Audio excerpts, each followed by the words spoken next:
Welcome back to the Leadership Growth Blueprint podcast, the show for leaders, founders, and leadership experts who care less about tactics and more about how great leadership actually works in the real world. On this podcast, we explore how leaders think under pressure, how coaches drive real change, and what it takes to build authority and trust at the executive level. Now, today's conversation is with the one and only Sylvia Lafair, a CEO and leadership expert who started out being a family therapist and pivoted into corporate leadership, focusing on elevating teams and C-level executives. Now, this is a thoughtful conversation about leadership, human behavior, and realities of change at the top. Now, Mrs. Lafair, I'll go ahead and pass the mic over to you. How are you doing today? It's a pleasure to have you on. Great. I'm ready to go. And you and I share what we can so other people can see other points of view. Perfect. First question I have for you is, how would you describe the work you do in leadership and executive development for someone hearing about it for the first time? Well, it's about understanding that we are part of the process. We are not the leader who tells. We're the leader who guides. And that's really critical because so many leaders that I've worked with have basically said, my way or the highway. That was remember, it was the old military rule. I'll tell you what to do. You just go do it. And, the new generations, including you, are saying, well, wait a minute. I have questions. I'm going to ask them and I need to be able to go deeper. That's what I do, is help people really look at the whole system and what they need to do to be the leader that people want to work with. That's actually a common theme that I've been seeing on the podcast, that previously leadership coaches did have the authoritative my way or the highway mindset. A previous guest that we had on said that his previous consulting firm was spending around $6 million per year for quote unquote bad advice and wrong advice. And the entire team's morale was down, production was down. And it's pretty funny how nowadays, as the expert, as a leadership coach, you're essentially saying, I know certain frameworks and certain methods to get you to the next level, but at the end of the day, it's really your choice. I guess, what would you say to someone that is a bit, not stubborn, but a little hesitant to listen to someone with as much authority and as much expertise as you? They're making a big mistake.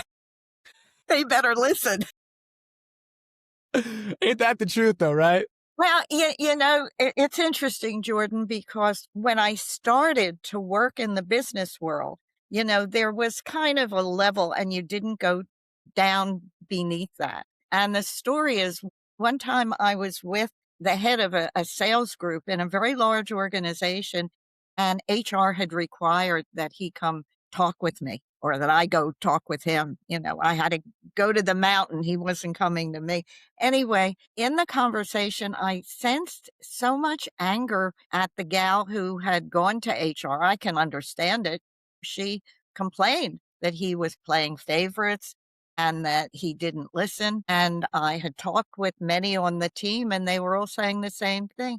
So at some point in the conversation, I said to him, it was just a thought I had. I didn't know I was going to go with it at that point, but I said, can you tell me about what it was like growing up and how it was with your parents? And he said, Sylvia, this isn't therapy and I don't even want to be here. So just ask me the right questions and tell me how to get rid of this gal. And I said, oh, were it that easy? Which it isn't. And that wasn't the right route to go. So anyway, at some point in the middle of the conversation, I said, just give me one or two sentences about your family. And he looked at me, he said, my father was a jerk. I couldn't stand him. He left the family early. And I said, well, what was it about him? This is the question. What was it about him that upset you? And he said, he was a know-it-all who had all the answers. And that was all. So, as I've trained coaches, I have said to them, be careful. Don't ask too much too soon. That was all I said. Later in the conversation, I said, what is it about this gal who had gone to HR? He said, she's a know-it-all and she has all the answers. And I went, oh, okay, well, that's interesting. So there are two people and he doesn't like either one of them. And so we talked a little bit. And again, he said, but this isn't therapy. I don't want therapy. I just want answers to get her to behave. I said, but you have to go internally first. We have to go and redesign who we are before we can take on somebody else. So that's the big takeaway I had early on, and that's the one I'm sticking with it because it's right. No, you absolutely should stick with that. I'm a firm believer, Sylvia, that our inner world, our inner thoughts, beliefs, feelings truly do shape our outer world. And to me, it kind of sounds like the lady in HR was a mirror of his father, and he was not the biggest fan of that. So Sylvia, how did you end up? I mean, obviously you and I talked offline here, but how did you end up in the business leadership coaching world when when you first started your career, that was not on your radar at all? How did you make that transition? Or I think what a better question is what was your initial career pathway? Well, our career paths start in very, very ubiquitous ways. I mean, we go through lots of ups and downs. Mine started, it was a sad story. My father and his two brothers were in a pretty lucrative family business that was fiscally sound, but emotionally bankrupt because they fought with each other all the time. And so I wanted nothing to do with the business world. So I became a family therapist. My father died suddenly of a heart attack when I was 14. And we didn't get a lot of good help back in that day. And I went in to understand the dynamics in families. So I got pushed into it from my family, my father and his brothers in their family business, but that's all I knew. And so I was a family therapist. And as a family therapist, you have to learn to listen to each person. You have many people in the room. It's not just one on one. And you have to listen to where each person is and then get them to talk to each other differently. So that's why I was fine. I was doing it, I was perfectly happy. And then one evening we were doing a program for parents who teenage kids were driving them a bit bonkers, and the room was pretty packed. And at the end of it, a man walked up to me. I thought he was going to talk about his son or his daughter, which made sense in that context. And he said, "Will you come work with my senior leadership team?" I mean, it was just like out of nowhere. So I said, "Why?" And he said, "They're fighting." I said, "So what?" He said, "But Sylvia, you work with people who have to get along better, families." Got it. Makes sense. They have to learn how to work together and get along better. I thought, okay, makes sense to me. So I went in and I did what I had been trained to do in family therapy, which is you have to listen to everybody and you have to get them to talk to each other. And the first thing you have to do, and the term psychological safety did not exist. It's now all over the place. And what does it mean? It means it's safe enough to talk to each other, not talk about each other, but to talk to each other. And I got them to, as I said back in the day, play nicely in the sandbox. And so he said, "Come back and be part of the team and work with whoever you want to." I mean, I didn't ask for it. It just sort of happened. Somebody once said to me, "How did you do it?" I said, "By not doing it." How did I get into the business world? By not pushing my way in. The door opened, I sensed it, and I went with it. And the name of our company, which is interesting, is Creative Energy Options, which is CEO for short. And that's what everybody calls us. Why don't you talk to the people over at CEO? So somewhere in there, I was being pushed into the business world and I never left. So that's how it started. I think it's very interesting because growing up, you wanted nothing to do with the business world at all. And here you are ending up a very successful businesswoman in the corporate world. So congratulations on that. Thank you. But Jordan, let me just add this. In doing this, I also found the formula that would have worked for my father and his two brothers. He was the oldest of three sons. It would have worked for them. It just wasn't around in the day. And it is about the hard conversations we have to have with each other, but more it's about finding out what triggers us, and then what do we do about it? Do we walk away? Do we yell? Do we shut down? What do we do? We're all going to get triggered by something. So what I learned in family therapy is at the core of what I do in the work world. There's definitely some similarities in there. I would say with someone, let's pretend you have a client and their culture is a little toxic, right? Maybe they're a little hesitant to speak freely to one another. Maybe the boss, the CEO, or some superior to the staff is very aggressive. I guess what would you say to the boss to mellow out so their staff can feel psychologically safer in the workplace? How would you work through that dynamic? Well, I think the first question is, how's it working for you? Right. Not so good. I wouldn't be called in if it were great anyway. So, how's it working for you? What are you getting? Because what we want from staff is we want productivity and we want no lawsuits, right? We want productivity and we want everybody I've worked with over the years has said, why can't they get along? And I'll say, well, the space isn't set up for safety, for this psychological safety. So, in that, it's what would happen if you were willing to ask different questions? The quality of our questions is really quite important. And how important is it for you to know the people you're working with? Now, the other thing that I say, and I should put this in big letters, work is not a rehab facility. You can write that one down because when I was starting out, I had to explore and do different things. I think I was a little too kind and too empathetic with a person's problem, and it could suck up all the air in the room. And if people have a serious problem, they need to go find the resources to help them find their best way to really evolve and become whoever they're meant to be. But there's only so much you can do. That's why I believe coaching in the business world is really key.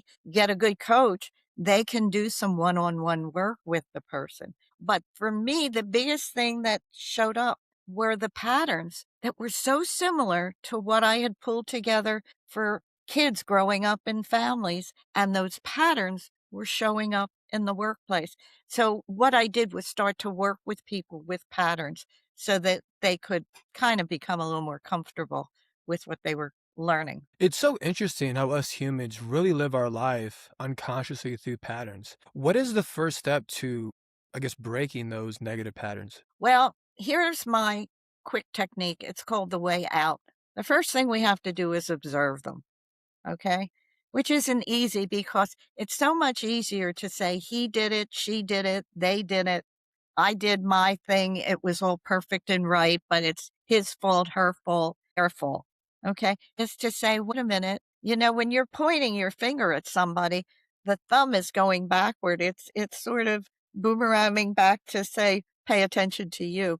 So I believe the leaders now who are really helping in their companies to become psychologically safe and where the productivity goes up are really looking inside themselves first. It starts with you, right? If you want change as a leader within an organization, you have to be that example of change. And I think that kind of coincides with what I said earlier with your inner world shapes your outer world, right? As soon as you make that internal shift, that paradigm shift internally, for whatever reason, you notice the subtle changes in your external world. So really agree with what you said right there. It starts internally. I'm kind of curious, how did you get to that place of knowing that? It's the younger generation seems smarter in understanding that than we elders. We were still out there doing here's a term called jubla, judgment, blame, and attack. I like that. That's funny. I think maybe my parents lived by that acronym pretty well. To answer your question, Sylvia, I think I feel like I'm an old soul. I feel like when you go through a lot in life at a very early age, you just mature faster. You have a lot of life lessons earlier than most people. And I've been in therapy for a long time now. I feel like I am a huge fan of personal development, which is the precise reason why I started this podcast is to learn from experts like you. I mean, do you know the book, and we can definitely talk about yours here in a second. Do you know the book, The Master Key System by Charles F. Hannell? No? Okay. I think I know the name of it, but no, I've never read it. Never read it? Okay. That is a book that I read religiously and continue to study, and it's like my 20th time reading it. I will never put the book down, essentially. And that's where I learned your inner world shapes your outer world is through that book. Well, it's the inner world which is shaped by your family and by your culture. In fact, the three things that shape who you are family, got it, culture, got it, and crises. You know, crises, it's when something happens and at some point you forget to exhale, you know, and it stays with you. And that's where the traumas are. So we need to, and everybody has something that they have to look at. But in families, let me just stay with that for a minute.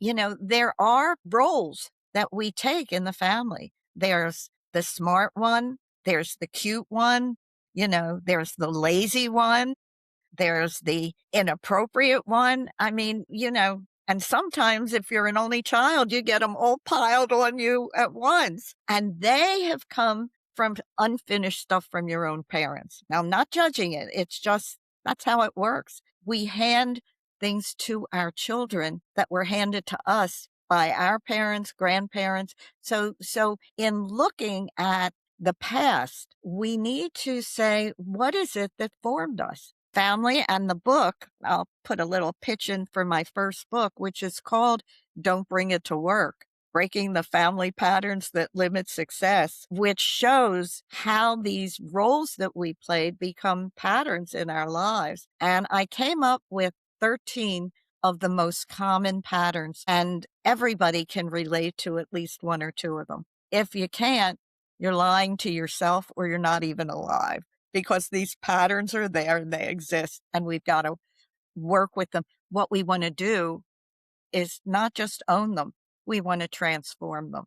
So the first thing in what you're asking is to observe. The next is to understand. So we've got the O, the U, and the third is to transform. It's doable. I've done it hundreds and hundreds of times with people in our programs and going into organizations to work with people. And something settles when you begin to say, I don't have to react to that trigger, to that upset in that old way. I have more, quote, tools in my toolbox now. Making sense? 100%. No, that's extremely powerful. We have observe, understand, transform. Huh? Ow. Oh, you Yeah, I like that. No, good acronym.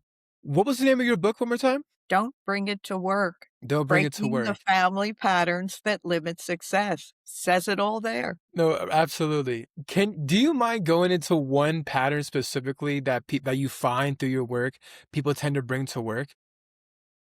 Well, yeah, it's interesting. So I'll ask you later about you, but you know, one of the key ones is the pleaser. Now, Okay. more women than men. There are male pleasers though. Please remember that. But the women have been trained. Remember I said family culture crises? Through culture, women learned for generations if they spoke out too much, they'd be in a lot of trouble. And it's still happening in parts of the world, sadly enough, today. But in Western culture, women have become much more able to speak out. But it takes a lot. I remember being in a meeting once, and the head of this team was a pleaser. So whatever her boss said to do, she would do. In her mind, she'd thinking, that's the dumbest thing I ever heard. And I would say, well, why don't you say anything? She said, oh, I can't tell him anything. You know, he's the boss. So we were in a meeting once, and this guy had an affinity for buying more companies to build up his name in the world. And the team, it was a senior team, they were exhausted. So we're in a meeting and he said, well, I'm deciding I'd like to talk about this company in Boston that looks really great that I'd want to buy. And I'd like your points of view about it. And I said sweetly, do you really want their points of view? And he looked at me, he said, of course, Sylvia. So I turned, her name was Laura, the head of it. And I said, Laura, what's your thought about buying this company? And she took a deep breath, looked at me, fear in her eyes, but looked at me and said, I think it's a very bad idea. And he said, what? What did you say? And she said, well, I think we're all going to burn out. We can't take on any more things. So he was like, didn't know what to do. So I took a break. This is what I like to tell everybody I train as coaches. When it gets that rough, take a 5 or 10 minute, take a bio break, take a coffee break, but you have to break the energy because it's not going to go anywhere. So I took Laura and her boss into a room and he said to her, why did you say that? And she said, "Well, you told me to take the program that Sylvia's doing, this Total Leadership Connection, and I really got that as a pleaser, I would go along and I can't do it anymore." Now, remember observe, she had observed herself, understood, I won't go into her reasons, but she understood why she was a pleaser. She was at the place of transforming it. And pleasers, when they transform, become great truth tellers. They learn how to early on say, I need to understand more. That won't work. I'm concerned about my staff. I'm concerned about whatever, but they learn to speak out. Okay. So that's Mhm. what she did. And he looked at me, he said, "I don't know how this training is going to go for my business. I liked it when they just said yes all the time, or when she said yes all the time." Anyway, the good news and the reason I'm telling you this is he finally, it took him a week or two, he said, I get it. I'm not gonna get this next business, at least not right now. And so they moved on, and she said it changed that moment when she said, "This won't work," came not just in her brain where she was thinking it, but out of her mouth, she said was life-changing for her. So that's the pleaser becomes a truth teller, okay? That's amazing, and that is really transforming because as you were talking, I identify with being the pleaser, and I think I know why. We could talk about this off, off camera, off recording, but I guess it just makes me think, man, like, I guess I'm excited to transform, but I don't know. It is what it is. Everyone has patterns they live in life, and like you said, the first step is to observe, right? So I guess that's where I'm at right now. Well, but transforming them, it's like getting cataract surgery. The world is brighter afterwards. Everything is lighter. It's the transformation is understanding it, okay? First observing it, then understanding it. But if you go and leave it there, it's like I'll tell you my story very quickly. It's hello, my name is Sylvia, and I'm a drama queen. Ta ta ta ta ta. Okay. Now, how did I get to be a drama queen? I got to be a drama queen because I have an older brother who was king of the hill, and whatever he said was brilliant, and I was just the cute little girl, and so if I wanted to be heard, I had to have a hissy fit. I had to make more noise than I could do Oscar hissy fits, and I would win over Timothy Chalamet. Right, right. But what happened was, as I learned that, and here's what happened. One day I was in a business program, as a facilitator, and somebody said something and it was inappropriate. So I don't do this often, but I slammed my hand down on the table. I said, "That won't work." And I saw some people roll their eyes on the side. And afterwards, somebody said, "Oh, that was a bit much, Sylvia." Well, it needed to be said. Later that day, I'm in a different meeting, different people, different circumstances. Somebody said something really inappropriate. And I thought, well, I'm not going to slam my hand on the table again because that didn't work. So I put my hands in the air. I went, wait a minute, that won't work. And as we walked out, somebody said, "Could you cut the drama?" So that's twice in one day, right? I believe in the power of three. If you hear it three times, you better pay attention. So I go home, I'm ignoring it. And I said to my husband, "Do you really see me as a drama queen?" And he just looked at me. He said, "You got to be kidding. You're Right. really good at it." That was not the third time, though. The third was one of my daughters, they were in college at the time. One of my daughters called, and she was telling me something, and I got really it wasn't about me, it was about something that happened with her, but I was getting really animated about it. I said, "Julie, blah, blah, blah, blah." She said, "Mom, when you get that dramatic, I can't talk to you, so I'm gonna put it on hold, and we'll talk another day." Clink. So she was being a pleaser turned truth teller, and there I was, the drama queen, having to face it. Now, if I were in a meeting and all I did was observe it and understand it, I would say, "Hi, my name is Sylvia and I'm a drama queen." So what? But I had to find out, well, what's the transformation? And the transformation is you become a good storyteller. The drama queen or king is a good storyteller. And the reason is when you do the drama, I have to admit it's fun. The adrenaline's running and, everybody's looking at you. It doesn't go anywhere, though. It doesn't go anywhere. But when you transform it and you learn how to tell stories that have merit to them, you can still use all the drama, get all the adrenaline going, but it has purpose. And one of the best storytellers on the whole planet was Mark Twain. He Mm. was able to change and get you, and storytellers, you want to get people thinking. And the thinking is there another way? Why am I doing it this way? Who am I hurting? Who am I helping? How can I do it differently? So those are two, the pleaser, king or queen. I mean, pleaser, male or female, and drama queen or king are two of them. You want one more before we move on? Go for it. Yeah. Okay. And there are more males in this, but there are plenty of females. It's the avoider. Mm. And that's the gotta go guy or gal. Often they grew up in families where there was a lot of arguing, but it got nowhere. And so, the stress gets high and you say, I've got to get out of here. And so the story with this one and the avoider, once they understand where their need to leave a meeting and hold their hands up like this because it's too tough. And the thought in here is it'll never change because that's what they grew up with. You can change it. And the avoider becomes an initiator. And an initiator starts the conversation, or if it's not going anywhere, says, excuse me, but we need to get back to why we're not working through this situation. So, and it works in personal relationships too. So this is a quick, but my husband, so you got me, I'm the drama queen. And my husband came from a family where there was a lot of arguing that never got resolved. So he was an avoider. And early on, when we'd have fights, he'd get the car keys and off he'd go. I forgot I have this errand I must go on now, 2 o'clock in the morning, I must go get milk from the grocery, whatever the hell it is, you know. And one day we were in the midst of it and he said, would you please sit down? I said, why? So you can get out of here faster? And he said, no, I'm sitting down too. And I thought, well, that's new. I said, why? He said, because I'm going to hold this conversation and we're going to get through it.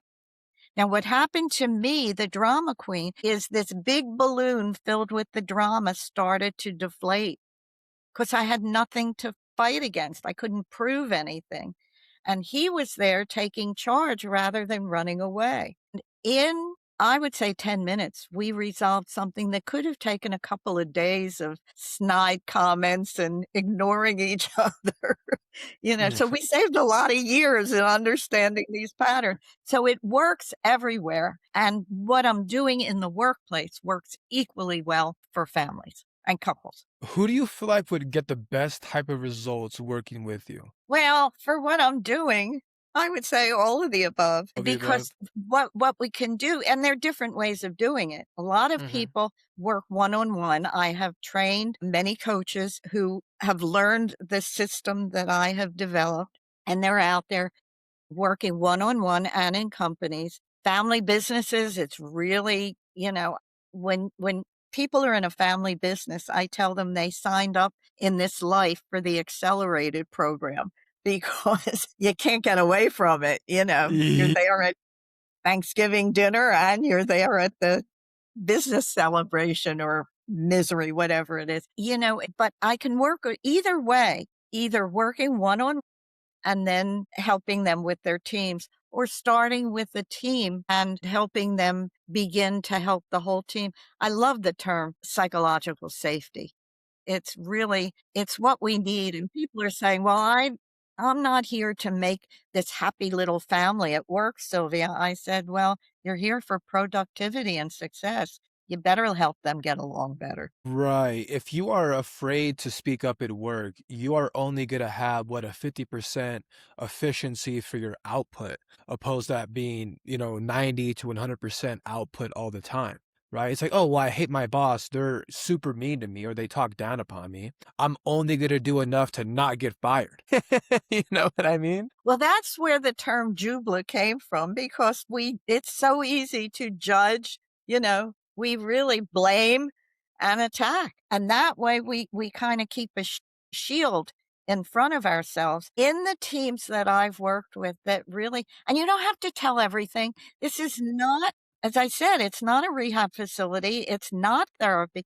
You learn what to say and when to say it. You learn that as you're doing this. There are times I was at a meeting once and it was a large meeting. There were several hundred people in the room, and this woman had just had a promotion in marketing. And she was a very nice lady, but she stood up in the meeting. I had not worked with her. I'm not claiming this one.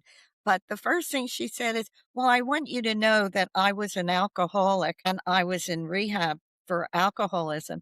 And I thought, I don't know that that's the smartest way to start a hello, this is who I am meeting, and people are kind of pushing themselves back. So it's learning when to say what you're saying, and it's about timing.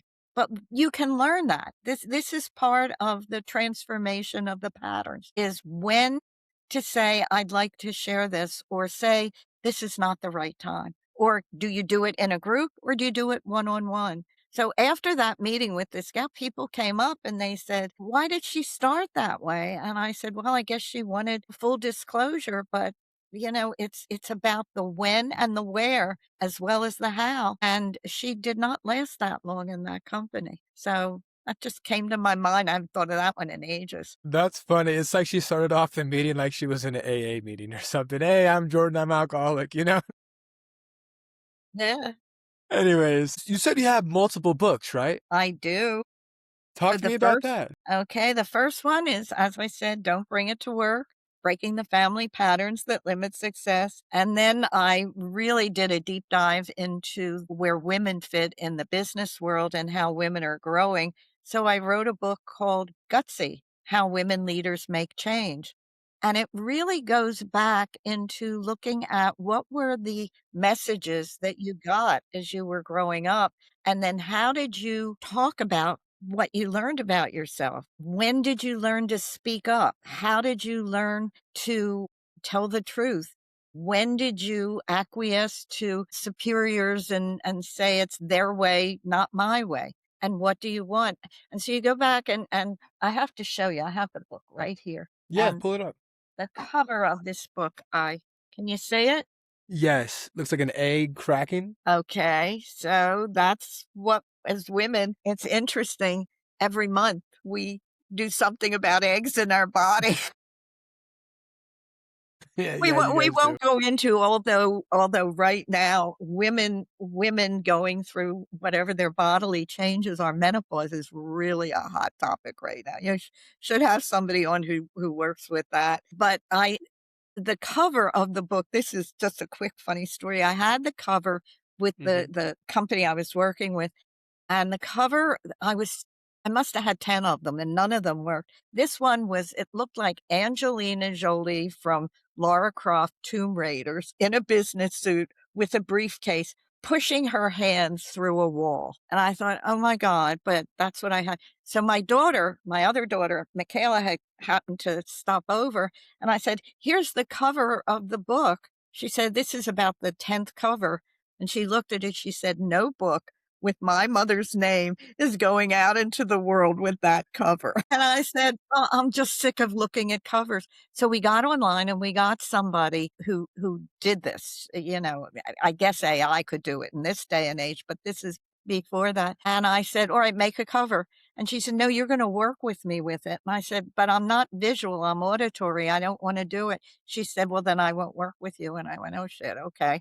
So there we go. And we came up with that cover, which is about breaking open to what's new and next. So it's kind of my favorite cover of all of them. And with Gutsy, it's interesting. I'll just tell you this one quickly. What forced me into saying I've got to write this book is I was working with somebody in India, and she was an MD, PhD, who was in the process of deciding if she should go to law school. I mean, that's a lot That of is learning. so And I yes. said, "But, why do you need such a big alphabet soup? Being an MD is enough. Being a PhD is enough. You need to go to law school." And she got really quiet. She said, "Sylvia, I grew up where, the boys were the winners and girls were next level, do what you're told." And she said, "My father was always disappointed that his oldest child was a girl." I said, "Have you talked with him about it?" She said, "No." I said, "So why do you think you're getting this law degree?" Got quiet. She said, "To please him." I said, "Is it something you really wanna do?" She said, "Well, if I please him, I feel happier." And then we had to go through the whole thing of, what that's about. So Gutsy is about women finding their role and place and speaking out, which more and more women are doing now. I think nowadays 100%, I would say that women being empowered and women feeling empowered has drastically improved over recent years, which is a good thing, right? Well, you tell me as a male, is that a good thing? That is so funny. Sorry, you're cracking me up. I respect it. I recently was in a relationship where she felt comfortable to voice her own opinion, and I did like that. I do want to be the man in a relationship, but at the same time, I don't want to be the authoritative where it's my way or the highway in a relationship. I want it to be both ways or a two-way street, if that makes sense. I don't want them to resent me in any way in the relationship, if that kind of makes sense. Well, you're on your way. That was good. And Yeah. it really is about the questions we ask and listening to each other and asking different questions. How can we do this differently? How can we do it?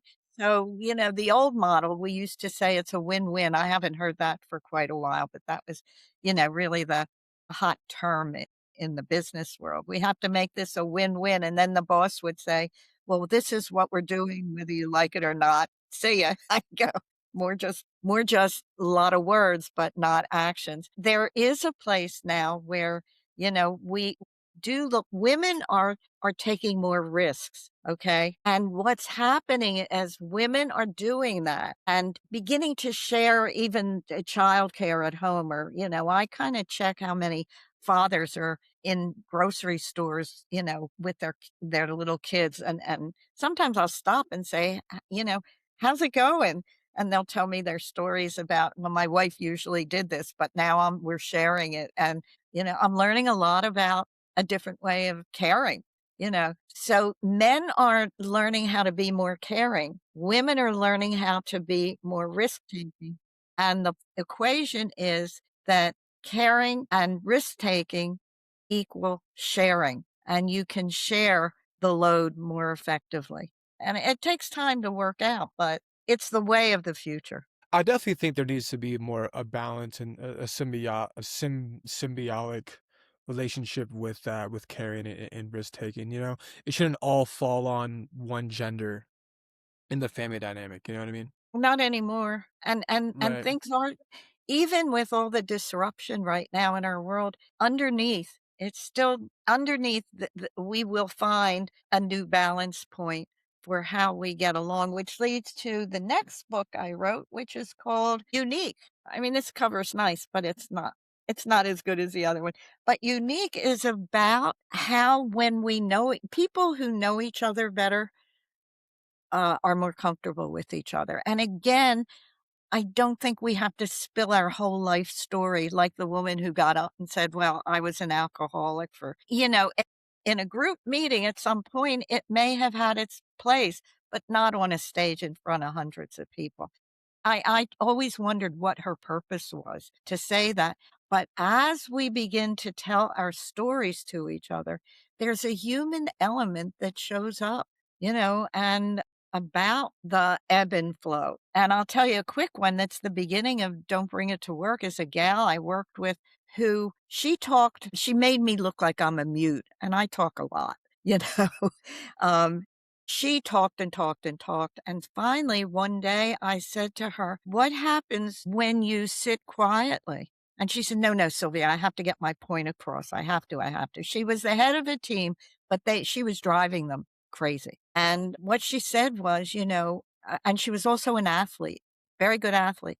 She said, my mother had polio when she was a kid. She's in a wheelchair. And she said, she is sending me out into the world to be the star she wished she could have been. She had gotten enough understanding. And she said, if I don't talk and I'm not funny and clever, she said, problems occur. So I said, well, maybe there's another way. And she had to go back and have a conversation with her mother. But as she was talking about her mother, I had not known this. She literally changed in front of my eyes. She softened. She wasn't as aggressive. And I saw that she was trying to fulfill big shoes that were maybe not her right size, you know? So she had to learn a different way. No, absolutely. Do you mind if I ask you about a client experience or like a case study that you might have? Do you have any huge case studies where you came into that organization and you implemented what you know, your expertise, and it made a huge impact on the organization? Do you have any stories or examples? Or not. You want a story Where it didn't go so well? where it didn't go so well.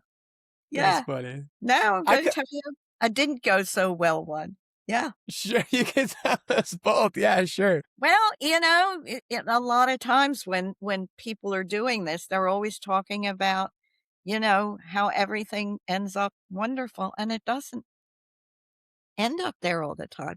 And there was a company I worked with, and it's a brilliant young guy who had a creative idea for a product, which will remain nameless. And he started, as many back in the day did, selling stuff at festivals and, you know, on the street kind of thing. And then he got a storefront and things kept growing. But he couldn't get past the fact he had ADHD as a kid, and he did not do well in school. And again, ADHD, many ADHD people are absolutely brilliant. It's just the school system didn't meet the way they need to learn something. Anyway, so he's getting more and more people, and he asked me to come work with the company. And every day I'd be on the phone. It was in a different part of the country, so we did a lot of Zoom calls, and people were leaving in droves because of the way he talked with them. And I finally got him to see that he was really fighting against, he was a super achiever. And I call the super achiever the me guy or gal. And, you know, in meetings, he would tell people, "Oh, you don't know what you're talking about. Here's the way I think it should be done."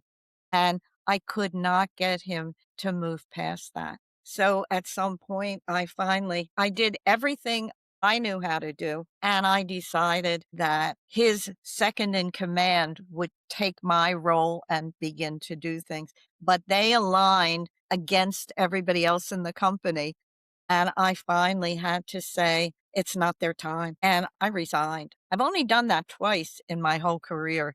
That was one, and the other was where there was an ethics thing, and they just weren't gonna do anything, and I wasn't gonna participate.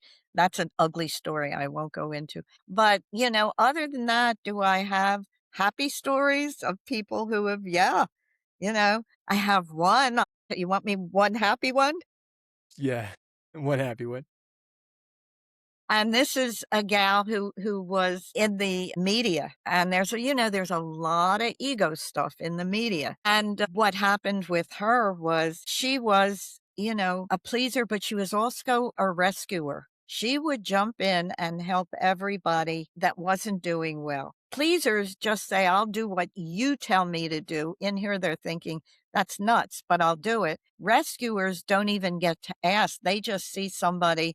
Instead of throwing them a life raft, they'll jump in and pull them to shore, and they're both exhausted. So she was a rescuer, and she finally said to people, "I can't do that anymore.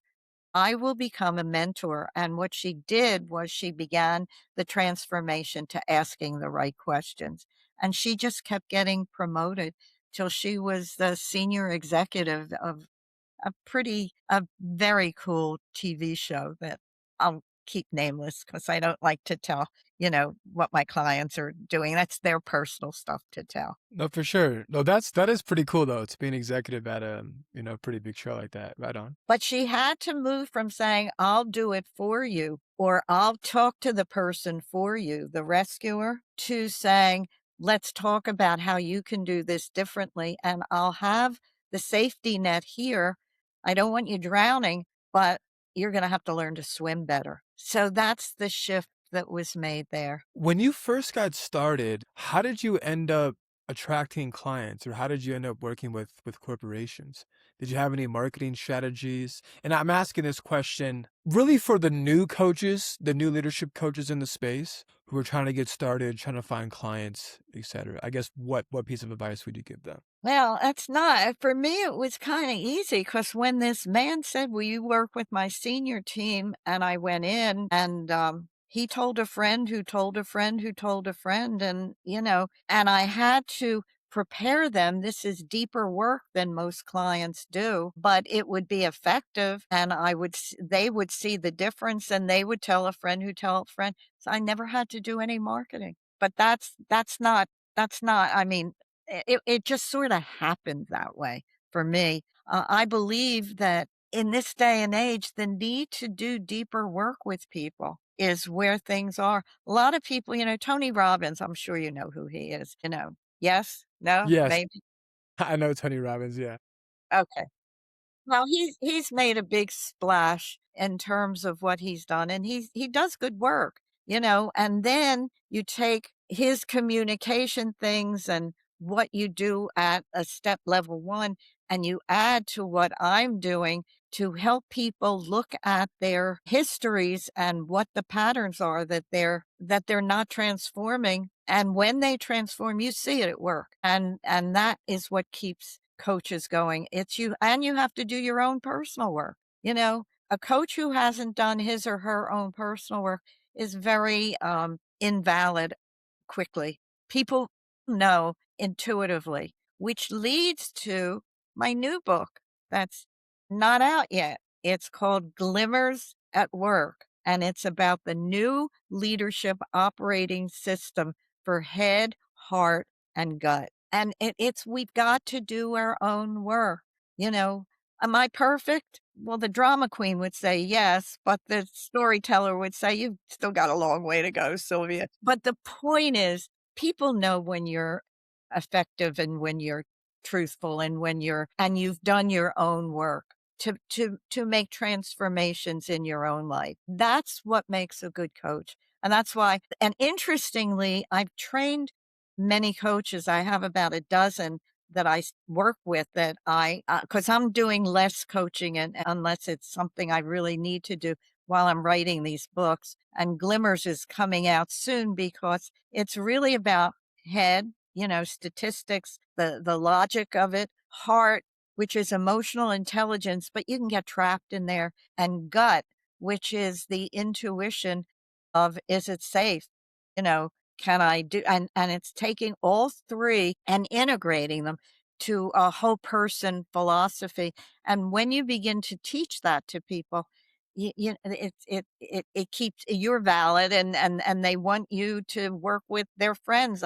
So if you're not getting clients and it's not easy, it's not so much a marketing thing as it is you're doing your internal work. Yeah. Because the way, no, what I completely agree. The way I view it is, let's say you've done your internal work here. However, you're trying to work with a corporation or C-level execs, and you're trying to get them to this level over here. But you've only done this work over here. The people that you're trying to help can easily see that there's a massive discrepancy between where you want me to go and where you're currently at.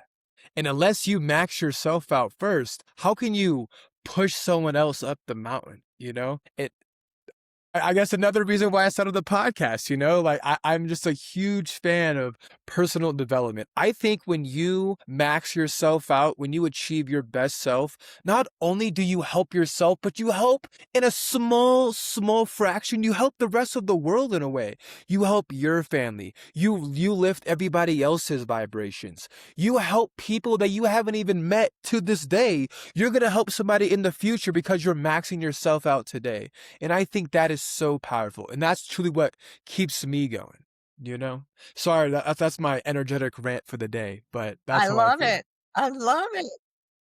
And you're doing it, and you're doing it the right way. The more we learn and the more we see in relationship, if there's an area that I believe is critical, this glimmer stuff, and I'll just tell you very quickly, the way I got to that is, you can always get the statistics and look at all the logical things. And the hard stuff, you have to make sure you're not being seduced into, this emotional intelligence, but you're listening and to the words. But with the gut, it's survival, and the gut will tell you when you're going in the wrong direction. The gut will Yes. tell you. So it's listening to all of that internally. On the outward, I suggest anybody who's in coaching really learns to understand systems thinking. Okay. Systems thinking is about how it's all connected and nobody wins unless we all do, which sounds like, isn't that sweet and kind and nice? But systems thinking shows how what we're doing now. I was just talking about this with my daughters the other day in terms of plastic. And way back, there was a movie with Dustin Hoffman called The Graduate. It's an old movie, but it's really, whoever hasn't, it's still worthwhile. But there's a scene in there where he's graduating from college and he doesn't quite know what to do. And some man at a dinner party or something said, "Well, I'll tell you the field to get into." And Dustin Hoffman's listening. The field is plastic, plastics. And yesterday I was just talking with my daughters about how can we stop using so much plastic because it's impacting our nervous system. There's a lot of research now. So what looked good at one point is not so good now, but it's thinking through the consequences of behavior. And in systems thinking, you're really looking at how things connect with each other. And there's online, and there's a lot of stuff you can get. It's this Waters company uh, for systems thinking. Waters, as in Waters, Waters for systems thinking, has some really good stuff on there. I like it because it's aligned with the way I now think. That's what I had to learn early on in family therapy and in working in the organization. You're not working with just an individual, you're working with the whole system. Where can the people find you? Well, they can find me on the website at Creative Energy Options. So it's www.ceoptions.com. And if anybody really wants to talk to me personally, I'm going to give my email. It's Sylvia with a Y, Sylvia at ceoptions. Other than that, there are the podcasts they can listen to, there are the books to read, and we have 3 major programs online. One is called Stress Mastery. They're all 4-module programs, and they're not long. This is 45 minutes max, I guess, for each one of so it's Stress Mastery on how to master your stress and what to do when, you feel like you're in overwhelm. There's another one for the women called Gutsy Women Lead. And the third one is from the program we did for years and years that won tons of awards, Total Leadership Connections. And it's now online and you get coaching along with that. So Nice. that's where I am now, and my new book is gonna be out soon, the Glimmers book, Glimmers at Work, how the new leadership